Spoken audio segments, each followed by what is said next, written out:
विद्यार्थियों, आज हम पढ़ेंगे हिंदी व्याकरण, जो कि 9वीं और 10वीं कक्षा के लिए बहुत आवश्यक है। तो हिंदी व्याकरण की संक्षिप्त जानकारी मैं आपको देना चाहता हूँ। हिंदी भाषा को शुद्ध रूप में लिखने और बोलने के संबंधी नियमों को बोध करने वाला शास्त्र है। यानी कि हिंदी व्याकरण अगर हम लोग ने सीख लिया तो हमें हिंदी भाषा बोलना और लिखने में कोई परेशानी नहीं होती है। यह हिंदी भाषा के अध्ययन का महत्वपूर्ण हिस्सा है। संज्ञा किसे कहते हैं, कितने भाग के हैं और हर भाग का क्या क्या उदाहरण होता है, किस प्रकार से वाक्य बनाया जाता है, ये सारी जानकारी हम इस वीडियो के जरिए आपको दूंगा। तो वीडियो को आप अंत तक जरूर देखिएगा। तो सर्वप्रथम आया संज्ञा किसे कहते हैं, तो ये हमें जाननी चाहिए। संज्ञा क्या है? संज्ञा, इसके संज्ञा की परिभाषा, भेद एवं उदाहरण सहित पूरी जानकारी मैं आपको इस वीडियो में दे रहा हूँ। तो चलिए स्टार्ट करते हैं। डेफिनेशन मैं आपको बता रहा हूँ। किसी भी व्यक्ति, वस्तु, जाति, भाव या स्थान के नाम को ही संज्ञा कहते हैं। आपको समझ में आ गया होगा। किसी भी व्यक्ति, वस्तु, जाति, भाव या स्थान का नाम को संज्ञा कहते हैं। तो जैसे मनुष्य एक जाति का नाम है, मनुष्य, तो मनुष्य संज्ञा हुआ। बचपन एक भाव का नाम, जैसे कि मैंने आपको बताया ये भाव का नाम अगर बोध करता है तो उसी प्रकार ये जाति का नाम है, जाति। मैं आपको सही एग्जाम्पल की दिखा रहा हूँ। किसी भी वस्तु का नाम, ये वस्तु का है किताब का नाम एक वस्तु है, तो इत्यादि। इस प्रकार से कई नाम बनते, कई शब्द बनते हैं। तो संज्ञा के भेद कितने हैं ये हमें जाननी चाहिए। संज्ञा के कितने प्रकार है, कितने भाग हैं? तो संज्ञा के मुख्य रूप से हम 3 भाग मिलता है, पाया जाता है 3 भाग, लेकिन सामान्य रूप से हम 5 भेद होते हैं। तो 5 भेदों की हमें जानकारी होनी आवश्यक है। तो सर्वप्रथम व्यक्तिवाचक संज्ञा, नंबर 2 में आता है भाववाचक संज्ञा, नंबर 3 में आता है जातिवाचक संज्ञा, नंबर 4 में द्रव्यवाचक संज्ञा, जो कि मैंने आपको बताया था मुख्य रूप 3 है। ये ऊपर का जो ये 3 हुआ मुख्य रूप का, और 5 भेद में हमें द्रव्यवाचक संज्ञा एक मिलता है और एक समूहवाचक या समुदायवाचक संज्ञा। तो ये सारे आपके लिए भी महत्वपूर्ण है। ये सारी बातें हमें जाननी चाहिए। व्यक्तिवाचक संज्ञा किसे कहते हैं, भाववाचक संज्ञा किसे कहते हैं, जातिवाचक संज्ञा, द्रव्यवाचक या समूहवाचक संज्ञा, जो हमें कुल 5 संज्ञा मिले हैं। हर किसी की उदाहरण सहित मैं आपको इस वीडियो में बता रहा हूँ। तो वीडियो को देखते रहें, स्किप ना करें। स्किप करने से आपको समझने में परेशानी होगी। अभी हम बात करेंगे व्यक्तिवाचक संज्ञा किसे कहते हैं। जो शब्द केवल एक व्यक्ति, वस्तु या स्थान का बोध करता है, उन शब्द को व्यक्तिवाचक संज्ञा कहते हैं। तो आप डेफिनेशन में समझने की कोशिश करें। जो शब्द केवल एक, आपको समझ में आए, केवल एक व्यक्ति, एक वस्तु या एक स्थान का बोध करता हो, उसे हम व्यक्तिवाचक संज्ञा कहते हैं। एग्जाम्पल जैसे कि चीन एक स्थान का नाम है, साइकिल एक वस्तु का नाम, महात्मा गांधी एक व्यक्ति का नाम।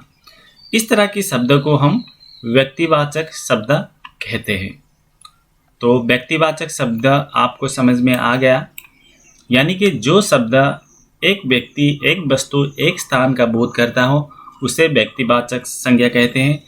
जैसे कि चीन, साइकिल, महात्मा गांधी इत्यादि। तो नेक्स्ट की ओर चलते हैं। जातिवाचक संज्ञा। जातिवाचक संज्ञा किसे कहते हैं? जातिवाचक संज्ञा, जो शब्द किसी व्यक्ति, वस्तु या स्थान की संपूर्ण जाति का बोध करता है। तो आपको डेफिनेशन में समझ में आ गया होगा।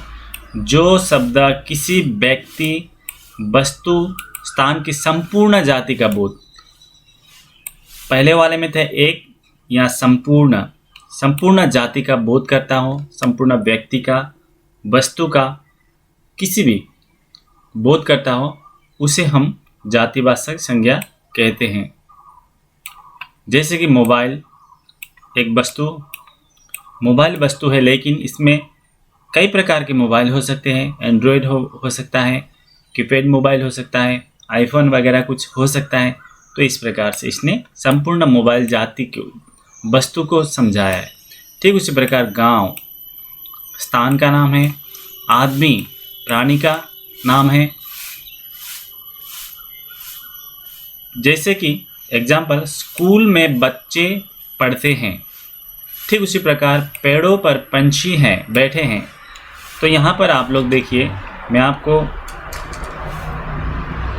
ऊपर दिए गए वाक्यों में बच्चे, पंछी जातिवाचक संज्ञा शब्द कहलाएंगे, क्योंकि ये किसी विशेष बच्चे या पक्षी का बोध न कर सभी बच्चों व पक्षियों का बोध कर रहा है। जैसे कि स्कूल में कई बच्चे पढ़ते हैं, बहुत से बच्चे होते हैं, किसी एक व्यक्ति विशेष एक को बच्चे को नहीं कहा है, यहाँ बहुत सारे बच्चे पढ़ते हैं। ठीक उसी प्रकार पेड़ पर कई सारे पक्षी बैठते हैं, तो कई पक्षियों को यहाँ पर समझाया है। तो जातिवाचक संज्ञा आप लोग को समझ में आ गया होगा शायद। तो आगे चलते हैं। अब भाववाचक संज्ञा। भाववाचक संज्ञा किसे कहते हैं, चलिए देखते हैं। जो शब्द किसी चीज या पदार्थ की अवस्था, दशा या भाव का बोध करते हैं, उन शब्दों को भाववाचक संज्ञा कहते हैं। जो शब्द किसी चीज या पदार्थ की अवस्था, दशा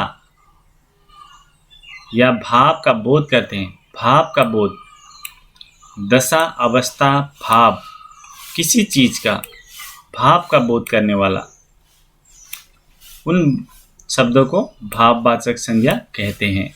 जैसे कि बचपन, बुढ़ापा, ये बचपन की भाव को प्रकट किया हुआ है ये शब्द ने। ठीक उसी प्रकार ये बुढ़ापा। भाववाचक संज्ञा के कुछ उदाहरण देखते हैं। लगातार परिश्रम करने पर सफलता मिलेगी, ये एक भाववाचक वाक्य है। ऊपर दिए गए वाक्यों में सफलता से सफल होने का भाव व्यक्त हो रहा है, यानी कि सफलता मिलेगी, तो इसलिए यह भाववाचक संज्ञा है। अगर बच्चों, विद्यार्थियों, आपको अगर समझने में कुछ तकलीफें हो रही है तो मुझे कमेंट में ज़रूर बताइएगा। तो चलिए नेक्स्ट की ओर चलते हैं। अब द्रव्यवाचक संज्ञा। जो शब्द किसी धातु या द्रव्य का बोध करते हैं उसे द्रव्यवाचक कहलाते हैं, द्रव्यवाचक संज्ञा कहलाते हैं। जैसे कि कोयला, तेल आदि किसी धातु या द्रव्य का बोध करते हैं। द्रव्यवाचक शब्द में हमें जानना होगा, किसी भी शब्द यानी कि द्रव्य व धातु की ओर हमें बोध करता है, उस शब्द को हम द्रव्यवाचक संज्ञा कहते हैं। जैसे कि कोयला, तेल आदि। द्रव्यवाचक संज्ञा के कुछ उदाहरण हम देखते हैं। मेरे पास सोने की आभूषण है। सोना क्या चीज़ है, द्रव्य है। तो मेरे पास सोने की आभूषण है, तो हमें समझ में आ गया ये द्रव्यवाचक वाक्य है। ठीक उसी प्रकार मुझे दाल पसंद है। दाल भी एक द्रव्यवाचक संज्ञा है। तो ऊपर दिए गए वाक्यों में सोने और दाल शब्द से किसी द्रव्य का बोध हो रहा है, इसलिए ये द्रव्यवाचक संज्ञा कहलाते हैं। समुदायवाचक संज्ञा। तो 5 नंबर में हमें मिल रहा था समुदायवाचक संज्ञा। जिन संज्ञा शब्दों से किसी भी व्यक्ति या वस्तु के समूह का बोध होता है, उन शब्दों को समूहवाचक या समुदायवाचक संज्ञा कहते हैं। विद्यार्थियों, आप समझने की कोशिश करें। जिन संज्ञा शब्दों में किसी भी व्यक्ति या वस्तु के समूह को समझाता है, बस समूह को दर्शाता है, उस शब्द को हम समूहवाचक शब्द कहते हैं, जैसे कि भीड़, झुंड, दल इत्यादि शब्द, आदि शब्द। तो कुछ उदाहरण के तौर पर हम देखेंगे। समुदायवाचक संज्ञा के उदाहरण: भारतीय सेना दुनिया की सबसे बड़ी सेना है। तो आप लोग को समझ में आ गया होगा, भारतीय सेना यानी कि एक दल, एक समूह को समझाने की कोशिश कर रहा है इस वाक्य। मेरे परिवार में 4 सदस्य हैं, इसमें भी समुदायवाचक शब्द का प्रयोग हुआ है। परिवार में 4 सदस्य हैं। ऊपर दिए गए वाक्यों में सेना व परिवार एक समूह का बोध कर रहा है, इसलिए ये समुदायवाचक संज्ञा कहलाएंगे व कहा जाता है। तो विद्यार्थियों, आज हमने पढ़ा संज्ञा के 5 प्रकार होते हैं। तो इस प्रकार से आप वीडियो को अंत तक देखने के लिए धन्यवाद। इस चैनल को आप लोग देखें और लाइक करें, सब्सक्राइब भी करें। अगर आप लोग सब्सक्राइब कर लेंगे, आपके नोटिफिकेशन में चला जाएगा, तो सब्सक्राइब कर दीजिए।